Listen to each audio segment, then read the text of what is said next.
집에 있는 교회 묵상의 집. 오늘 묵상 말씀은 창세기 3장 1절에서 13절입니다. 성경 읽기 새번역. 뱀은 주 하나님이 만드신 모든 들짐승 가운데서 가장 간교하였다. 뱀이 여자에게 물었다. 하나님이 정말로 너희에게 동산 안에 있는 모든 나무의 열매를 먹지 말라고 말씀하셨느냐? 여자가 뱀에게 대답하였다. 우리는 동산 안에 있는 나무의 열매를 먹을 수 있다. 그러나 하나님은 동산 한가운데 있는 나무의 열매는 먹지도 말고 만지지도 말라고 하셨다. 어기면 우리가 죽는다고 하셨다. 뱀이 여자에게 말하였다. 너희는 절대로 죽지 않는다.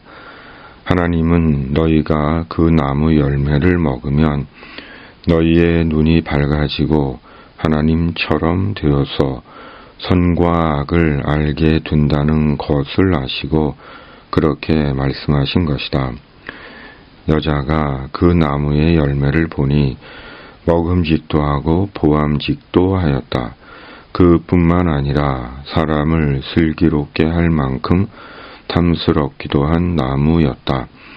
여자가 그 열매를 따서 먹고 함께 있는 남편에게도 주니 그도 그것을 먹었다.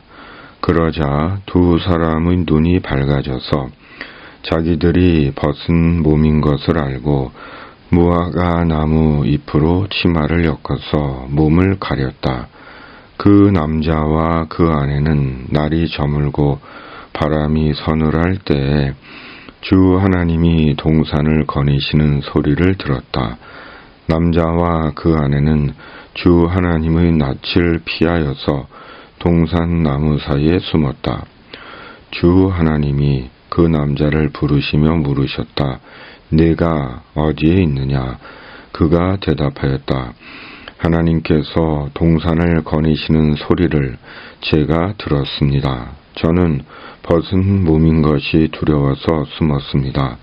하나님이 물으셨다.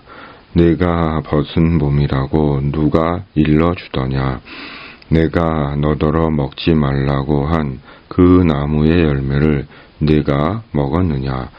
그 남자는 핑계를 대었다. 하나님께서 저와 함께 살라고 짝지어 주신 여자, 그 여자가 그 나무의 열매를 저에게 주기에 제가 그것을 먹었습니다. 주 하나님이 그 여자에게 물으셨다. 너는 어쩌다가 이런 일을 저질렀느냐? 여자도 핑계를 대었다. 뱀이 저를 꿰어서 먹었습니다. 아멘. 처음 사람 죄를 범하다. 그리고 희망 열기. 선악과를 따먹은 인류의 첫사람 아담과 하와에 대한 말씀입니다. 뱀이 여자를 유혹합니다. 여자가 하나님께서 금하신 선악을 알게 하는 나무 열매를 따먹게 합니다. 그리고 여자는 남편 아담에게도 주어 아담도 선악과를 먹습니다. 그러자 두 사람의 눈이 밝아져서 자기들이 벗은 몸인 것을 알게 되고 무화과 나무 잎으로 치마를 만들어서 몸을 가린 것입니다. 이전에는 모르던 부끄러움, 수치를 느낀 것입니다. 죄가 가져온 부끄러운 수치심이었습니다. 그런데 1절 상반절이 이렇게 말씀합니다. 1절 개역개정. 그런데 뱀은 여호와 하나님이 지으신 들짐승 중에 가장 간교하니라. 그렇다면 하나님은 하나님 보시기에 좋게 완벽하게 세상을 창조하셨는데 아무 흠도 티도 없이 완전하게 모든 피조물을 만드셨는데 왜 뱀을 간교하게 만드신 것일까요? 창조주 하나님 보시기에 좋았다면 간교한 뱀은 없어야 하는 것 아닐까요? 그런데 성경은 뱀은 하나님이 만드신 들짐승 가운데 가장 간교했다고 말씀합니다.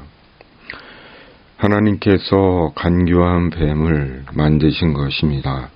그렇다면 하나님은 왜 이런 간교한 뱀을 만드신 것일까요?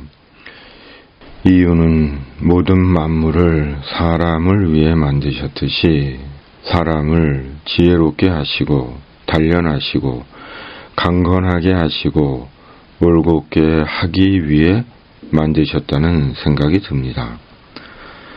하나님은 인류의 첫사람 아담과 하와를 프로그램화 되어 있는 로봇으로 만든 것이 아니라고 했습니다. 인간의 의지와 생각과 판단력과 감정을 가진 자유로운 존재로 만드셨습니다. 그것은 하나님께서 창조된 인간에 대해 어떤 마음이셨고 그것이 인간에게 부여하신 하나님의 선물이며 복이었습니다. 만일 하나님께서 인간을 로봇이나 인형처럼 만드셨다면 그것은 하나님의 창조가 아닌 하나님의 장난감으로 만드신 것입니다. 하나님은 인간을 하나님의 형상을 닮은 완전하고 완벽한 존재로 만드셨습니다. 판단하고 결정하고 행동하는 자유로운 존재로 만드신 것입니다.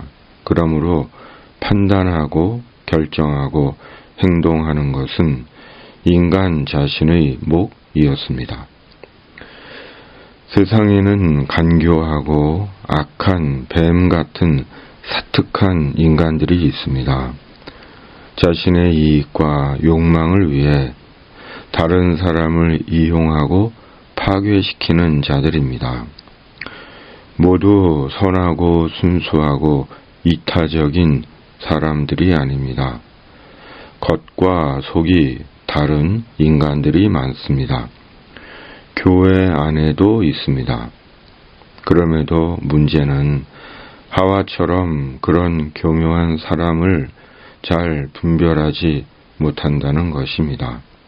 그로 인해 자신뿐 아니라 주변 사람에게도 피해를 입힌다는 것입니다. 그러므로 바른 판단과 분별을 해야 하는 것입니다. 그리고 그 판단과 분별력을 말씀과 성령께서 주시는 것입니다. 그러므로 날마다 말씀으로 자신을 채우고 성령으로 충만해야 하는 것입니다.